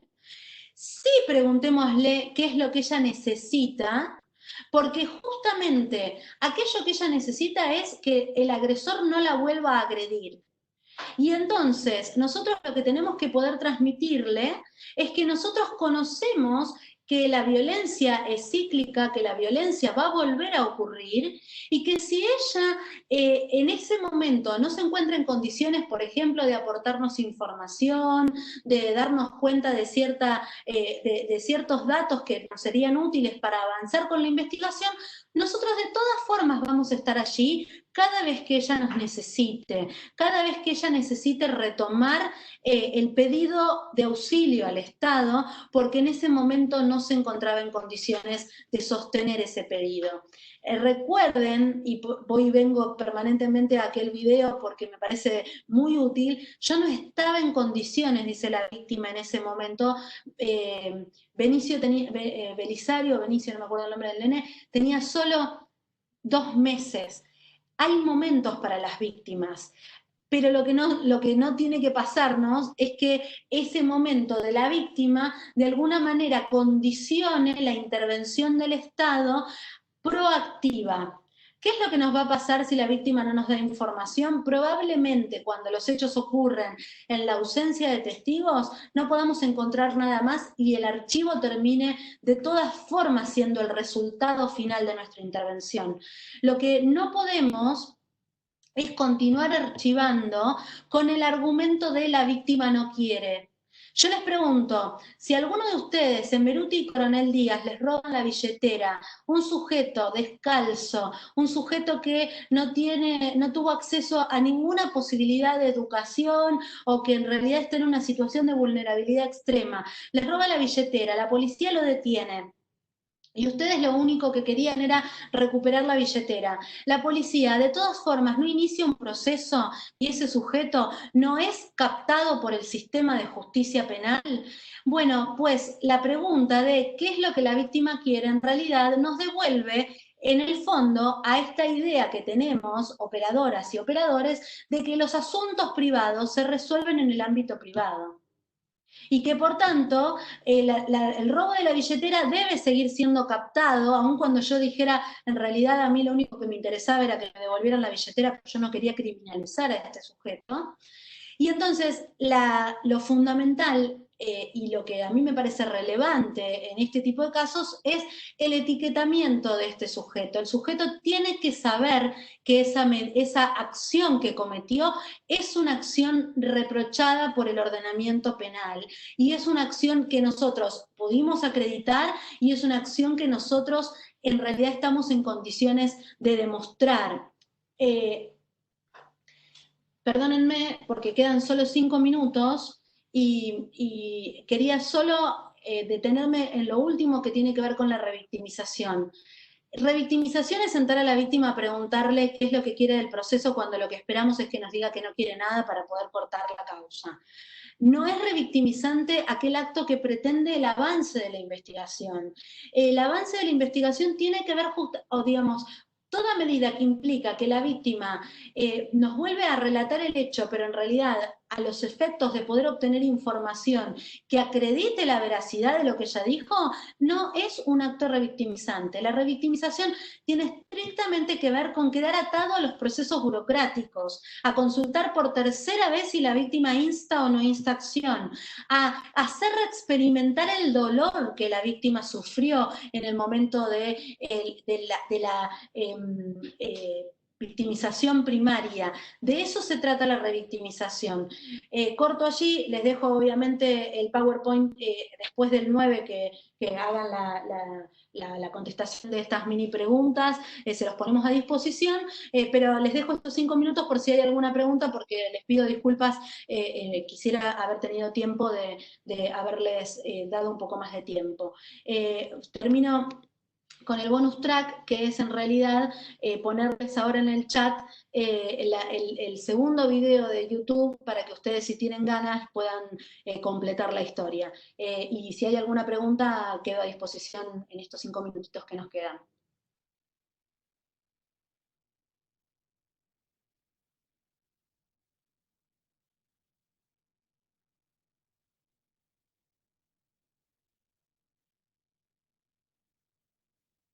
¿Una pregunta?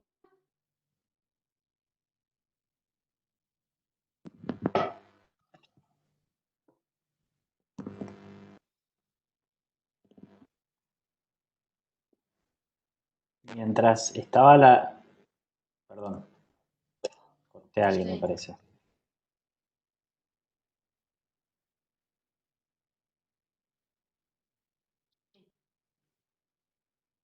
Bueno, no, te decía, Nati, que mientras estabas exponiendo, surgieron algunas preguntas en el chat, vinculados un poco, bueno, como a la cuestión práctica. Surgió también el tema de si era recomendable el hecho de que las personas que entrevistaran a las víctimas fuesen mujeres. En mi opinión, ahí contesté, digamos, también que no necesariamente, digamos, es mejor, digamos, o sea, es cierto que hay ciertas recomendaciones en relación con eso, pero me parece que lo importante es como la actitud, ¿no? Que evidencie, digamos, quién va a entrevistar a la víctima y en la generación de ese lazo de confianza del que hablábamos antes. Pero nada, rescato, digamos, el cambio de rosca que le diste a la presentación, porque me parece básicamente que no, o sea, plantear las cuestiones que se van generando en la práctica siempre es como mucho más esclarecedor. Ahí dice Esther, a ver, dice una reflexión: a veces debemos preguntar a la víctima qué es lo que desea obtener con la presentación, porque muchas veces desean cuestiones ajenas a la intervención penal. Sí, es cierto, digamos. Sí, absolutamente, digamos, pero justamente preguntar qué desea obtener no quiere decir, por ejemplo, preguntarle si desea ver al agresor privado de la libertad. Nosotros lo que muchas veces percibimos es que de lo que transmiten a la víctima o lo que le dicen es de alguna manera devolverle el problema a ella para decirle: vos lo que pretendés de esta intervención es, supongamos, que el agresor termine preso. Yo a lo que me refiero cuando hablo de no preguntarle a la víctima es no reiterar en la instancia en que la causa ya se encuentra en fiscalía esta pregunta. Nosotros ahora diseñamos un modelo de formulario formulario justamente para poder preguntarle a la víctima qué medidas de protección desea, justamente atendiendo a que es muy relevante lo que la víctima tiene para decir y lo que la víctima tiene para requerir al sistema de justicia, no anulando o invalidando la voz de la víctima, sino teniendo presente que eso que la víctima nos tiene para decir no nos tiene que conducir automáticamente a el descarte de la investigación sobre la base de entender que si la víctima no quiere no puedo hacer nada. Nuestra investigación en relación a cómo se archivan los casos hablan de que en un gran porcentaje, un número realmente muy importante de casos, los casos se archivan solo por los dichos de la víctima, solo por entender que si la víctima no tiene interés yo no continúo. Y eso en realidad habla de que el Estado no está poniendo la debida diligencia en el esclarecimiento de los hechos. Insisto, va a ser muy difícil, es verdad, es cierto que va a ser muy difícil acreditar un hecho cuando no tenemos a la víctima a favor de la investigación, pero también la experiencia me indica que cuando nosotros a la víctima le creemos, a la víctima le damos estas condiciones especiales para que pueda explicar cuál es su situación, en términos generales esa víctima no se niega a darnos herramientas para poder investigar los hechos. Es raro el caso en el cual la víctima va a denuncia y después viene y dice no, yo solo quería hacerlo escarmentar.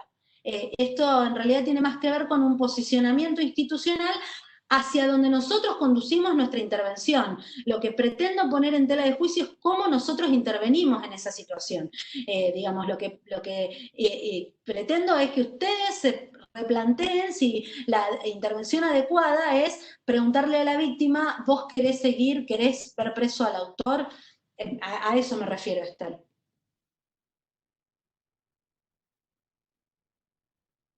Exacto, o sea, no necesariamente, digamos, todos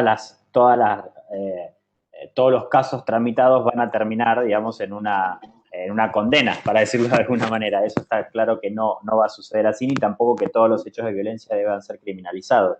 Pero sí, digamos, como bien dice Nati, a modificar el modo de la intervención en la que estamos nosotros realizando. Los PowerPoint van a ser enviados después de la evaluación.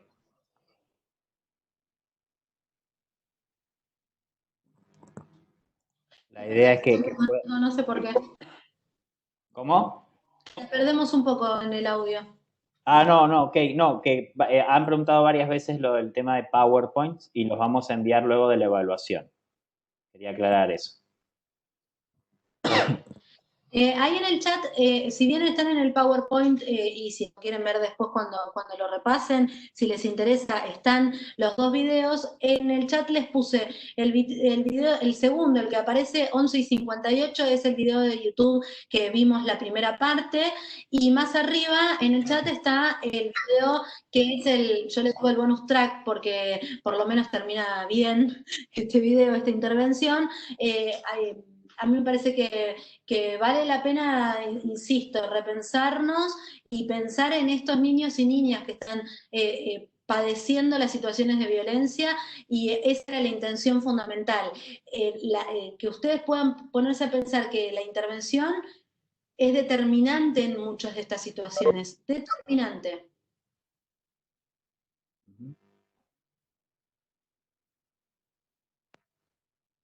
¿Alguien quiere abrir el micrófono y preguntar? Estamos disponibles lo que quieran, ¿eh?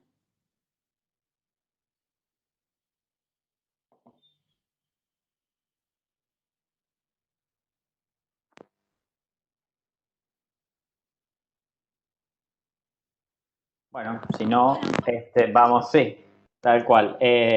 Están, digamos, los correos electrónicos, cualquier duda nos pueden consultar.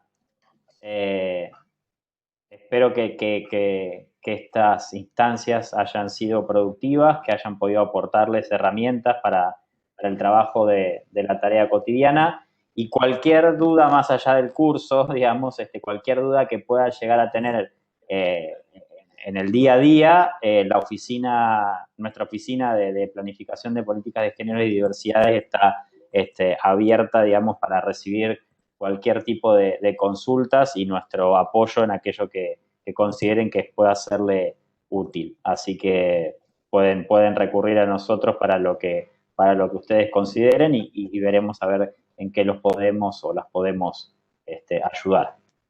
Así que bueno, les agradecemos mucho la participación, para quienes resultaba obligatorio que hayan estado ahí y para quienes se sumaron por el interés en el tema, también para nosotros es muy, muy importante reproducir y multiplicar este tipo de espacios en el ámbito del Ministerio Público. Así que seguiremos trabajando en ese sentido. Bueno, hasta la próxima será entonces. Bueno, que estén muy bien y gracias a todos y también gracias por las muchas gracias que estamos recibiendo. Gracias, la verdad que un placer participar de esta capacitación, un placer, Nico. Igualmente, Nati. Un beso a todos. Chao, chao.